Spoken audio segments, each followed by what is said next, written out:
안녕하세요. 오늘 함께 읽어볼 지문은 습관에 대한 이야기입니다. 우리는 보통 나쁜 습관을 없애야지라고 다짐하곤 하죠. 그런데 이 글은 조금 다른 관점을 제시합니다. 나쁜 습관과 싸우기보다 즐거운 활동과 해야 할 일을 영리하게 엮어서 새로운 습관을 만드는 유혹 묶기라는 전략을 소개하고 있어요. 과연 어떤 내용일지 함께 살펴볼까요? 지문을 자세히 보기 전에 전체적인 흐름부터 잡아봅시다. 처음에는 습관은 나쁜 게 아니다라며 우리의 일반적인 생각을 뒤집어요. 그리고 유혹 묶기라는 핵심 전략을 소개하죠. 그 다음엔 이 전략이 실제로 효과가 있는지 헬스장 실험을 하는 구체적인 예시를 통해 보여줍니다. 마지막으로 실험 결과를 통해 이 전략이 얼마나 효과적인지 증명하면서 글을 마무리합니다. 이 흐름을 머릿속에 그려두고 따라오면 훨씬 이해하기 쉬울 거예요. 자, 첫 번째 문장입니다. 아주 간단하고 명료하죠. Habits aren't bad. 습관은 나쁜 것이 아니다. 이 문장은 이 글 전체의 출발점이에요. 우리가 흔히 가지는 부정적인 생각에 반대 의견을 던지면서 독자의 주의를 확 끌고 있죠. 두 번째 문장을 볼게요. We need them to survive. 우리는 생존하기 위해 그것들이 필요하다. 여기서 them, 그것들이 가리키는 게 뭘까요? 네, 바로 앞 문장에 나왔던 habits, 습관들이죠. 이렇게 대명사가 무엇을 가리키는지 정확히 찾아야 문맥을 놓치지 않아요. 습관이 나쁘기는커녕 생존에 필수적이라고 말하고 있네요. 그리고 문장 끝에 있는 to survive, 이 표현이 부분도 중요합니다. 생존하기 위해서라고 해석되죠. 이렇게 to 부정사가 문장 안에서 왜 그 행동을 하는지, 즉 목적을 설명해주는 역할을 할 때가 많습니다. 습관이 왜 필요하다고요? 바로 생존하기 위해서라는 거죠. 세 번째 문장은 주어가 아주 길어요. understanding, 이 단어로 시작해서 템까지가 전부 주어 부분입니다. 뇌가 습관을 어떻게 사용하는지, 그리고 당신이 그것들을 어떻게 다룰 수 있는지 이해하는 것, 이 모든 내용이 하나의 덩어리 주어인 셈이죠. 이렇게 동명사가 주어로 올 때는 그 행위 자체를 하나로 보기 때문에 항상 단수 취급해서 동사는 is, 이 동사를 써야 합니다. 주어 바로 앞에 habits나 them 같은 복수 명사가 있다고 헷갈리면 안 돼요. 긴 주어의 구조를 좀 더 들여다볼까요? and, 이 접속사를 중심으로 앞뒤 모양이 똑같죠? how, 이 단어로 시작하는 절과 또 다른 how, 이 단어로 시작하는 절이 나란히 연결되어 있어요. 이런 걸 병렬 구조라고 합니다. understanding, 이 단어가라는 동명사가 무엇을 이해하는지 그 목적어 두 개를 나란히 보여주는 거죠.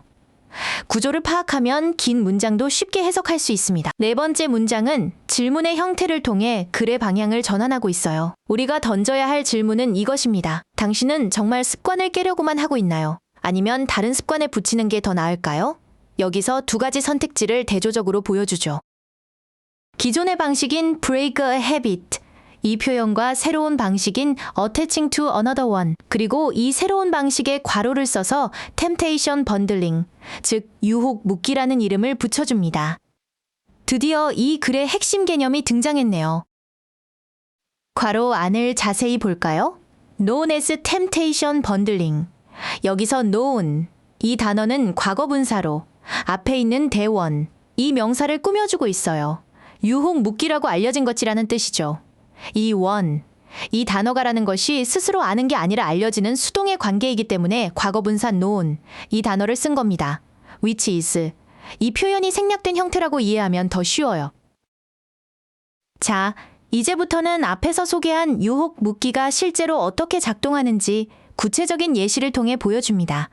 다섯 번째 문장에서는 와튼 스쿨의 한 교수가 진행한 연구 프로젝트를 소개하고 있어요. 이름이 아주 재미있죠?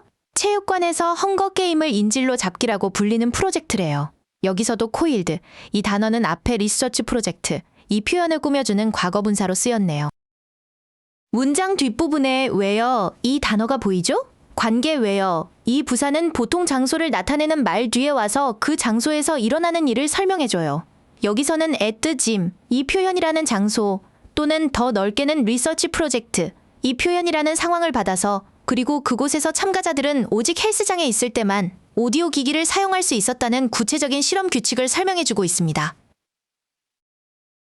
where, 이 단어 뒤에는 이렇게 주어, 동사, 목적어가 다 있는 완전한 문장이 온다는 점 꼭 기억하세요. 6번째 문장은 바로 앞서 소개한 실험이 유혹 묶기의 원리를 어떻게 적용했는지 구체적으로 풀어 설명해 줍니다. This, 즉 이 실험은 a tempting habit, 아주 유혹적인 습관, 예를 들면 재미있는 오디오북 듣기 같은 것을 사용해서 그것을 a habit people would like to build, 사람들이 만들고 싶어하는 습관, 예를 들면 운동 같은 것과 combines, 결합시킨다는 거죠. 바로 이것이 유혹 묶기의 핵심 원리입니다. 이 문장의 동사들을 한번 볼까요? 주어, this의 uses, 이 동사가 연결되고 and, 이 접속사 뒤에 combines, 이 단어가 또 연결됩니다. 주어가 하나인데 동사가 두 개인 거죠. 이렇게 and, 이 접속사로 동사를 나란히 연결할 때는 형태를 맞춰줘야 해요. 주어가 3인칭 단수 this니까 두 동사 모두에 -s, 이 단어가 붙어 있는 걸 확인할 수 있죠. 그리고 a habit 뒤를 보면 갑자기 people would like to build, 이 표현이라는 주어, 동사가 나오죠? 이건 명사 뒤에 주어, 동사가 바로 따라 나올 때 흔히 볼 수 있는 구조로 목적격 관계대명사가 생략된 거예요. 원래는 a habit that people would like to build인데 that, 이 단어가 생략된 거죠. build, 이 단어 뒤에 무엇을 만드는지 목적어가 비어 있잖아요. 그래서 목적격 관계대명사가 생략될 수 있는 겁니다. 7번째 문장은 실험 결과를 보여줍니다.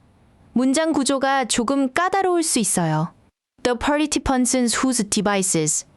여기서 whose, 이 관계대명사는 소유격 관계대명사라고 해요.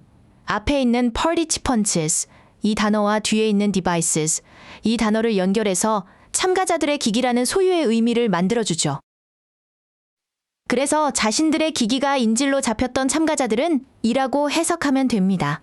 whose, 이 관계대명사 뒤에는 이렇게 명사가 바로 따라온다는 특징이 있어요. 그래서 그 결과가 어땠을까요? were 51% more likely to visit the gym. 헬스장을 방문할 가능성이 51%나 더 높아졌다고 합니다. be likely to? 이 표현은 할 가능성이 있다는 뜻인데 비교급 more, 이 단어가 붙어서 가능성이 더 높다는 의미가 됐죠. 구체적인 수치까지 제시하면서 이 전략이 매우 효과적이었음을 보여주고 있습니다. 마지막 8번째 문장입니다. 그리고 정말 놀라운 것은 으로 시작하네요. The really amazing thing is what happened after it was over. 여기서 what, 이 단어는 선행사를 포함하는 관계대명사로 하는 것이라고 해석해요. The thing that, 이 표현과 같은 의미죠. 그래서 정말 놀라운 것은 실험이 끝난 후에 일어난 일이다 라는 뜻이 됩니다. what, 이 단어가 이끄는 절 전체가 is, 이 동사의 보어 역할을 하고 있는 구조예요. 실험이 끝나고 무슨 일이 일어났을까요? 콜론 뒤에 그 내용이 나옵니다. 거의 3분의 2가 opted to pay, 돈을 내기로 선택했다는 거예요. 헬스장에서만 오디오 기기를 쓰는 그 방식을 유지하기 위해서요. opted, 이 단어는 선택하다라는 뜻인데 강요가 아니라 스스로 선택했다는 점에서 이 전략의 엄청난 효과를 보여주는 거죠. 억지로 하던 운동이 이제는 돈을 내고서라도 하고 싶은 즐거운 습관으로 바뀐 겁니다. 오늘 배운 내용의 핵심 어휘들을 다시 정리해 볼까요? 이 글의 모든 것을 담고 있는 단어는 바로 temptation bundling, 유혹 묶기입니다. 이 전략은 어태칭하거나 combines, 즉 즐거운 것과 해야 할 일을 결합하는 방식으로 작동하죠. 실험에서는 이를 호시지, 인질이라는 재미있는 비유로 표현했고요. 마지막으로 참가자들이 스스로 opted, 선택했다는 결과를 통해 이 전략의 성공을 완벽하게 증명했습니다. 이 단어들의 관계를 이해하면 글 전체가 한눈에 보일 거예요. 오늘 우리는 습관에 대한 새로운 접근법을 배웠습니다. 무조건 나쁜 습관을 없애려고 애쓰는 대신 내가 좋아하는 활동을 꼭 해야 하는 일과 연결하는 유혹 묶기 전략을 통해 긍정적인 변화를 만들 수 있다는 것이 이 글의 핵심 메시지였습니다.